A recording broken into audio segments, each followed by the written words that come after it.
তারেক জিয়াকে দেশে আসা নিয়ে পিনাকি দাদা কি বলে শুনুন, ভিডিওটি দেখুন। বিএনপি আর ইন্ডিয়া বোঝাপড়া হয়ে গেছে। কি হয়েছে সেই বোঝাপড়ায়? সেটা হইতেছে যতদিন আপা চট কইরা ঢুইকে না যায় ততদিন পর্যন্ত বিএনপি ভারপ্রাপ্ত আওয়ামী লীগ হিসেবে কাজ করবে। ভারপ্রাপ্ত আওয়ামী লীগ, আমি কই বৃহত্তর আওয়ামী লীগের বিএনপি শাখা। সেই জন্য ইন্ডিয়ান মিডিয়া উইটা পড়ে লাগিয়েছে বিএনপি কে ক্ষমতায় নিয়ে আসতে।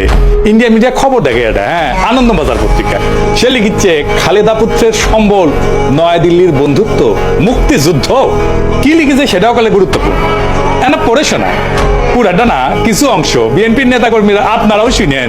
উনি লিখিচ্ছে মুক্তিযুদ্ধ এবং ভারতকে পুঁজি কইরা প্রায় 1.5 যুগ পরে দেশের মাটিতে পা রাখতে চলেছেন খালেদা জিয়া পুত্র তথা বিএনপির ভারপ্রাপ্ত চেয়ারম্যান তারেক রহমান।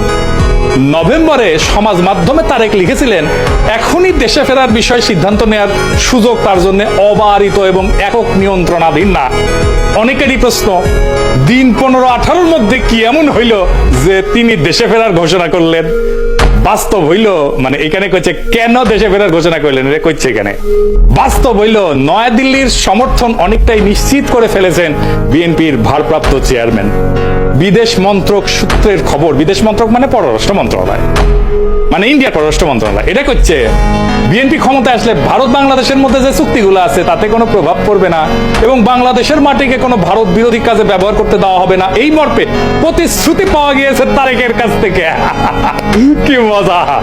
ভারতের গোয়েন্দা সূত্রের বক্তব্য, ঢাকাকে পাশে পেতে নয়াদিল্লিরও দরকার বিএনপিকেই, কারণ কর্মকাণ্ড নিষিদ্ধ হওয়ায় ভোটে লড়তে পারছে না আওয়ামী লীগ। তাই বাংলাদেশে কট্টরপন্থীদের বারবারন্ত আটকাইতে পারে একমাত্র বিএনপি। নির্বাচনের মাধ্যমে খালেদার দল ক্ষমতাসীন হইলে বাংলাদেশে ভারত বিরোধী তৎপরতায় রাশ টানা যাবে। তাই আওয়ামী লীগের সঙ্গে সখ্য থাকা সত্ত্বেও অবস্থা বুঝে ব্যবস্থা হিসেবে তারেকের পাশে থাকতে হচ্ছে নয়াদিল্লিকে। মাশাআল্লাহ! তাইলে তারেক রহমানের দেশে ফেরার সিদ্ধান্তটা ঝুইলা ছিল ইন্ডিয়ার সাথে বোঝাপড়ায়। আমি নিউজটা বাইর হওয়ার পরে কয়েকদিন দেরি করেছি এপিসোড করতে। আরে ক্ষীণা আশা ছিল যে বিএনপি হয়তো এই সংবাদের প্রতিবাদ জানাবে, জানাইছে, জানায় নাই।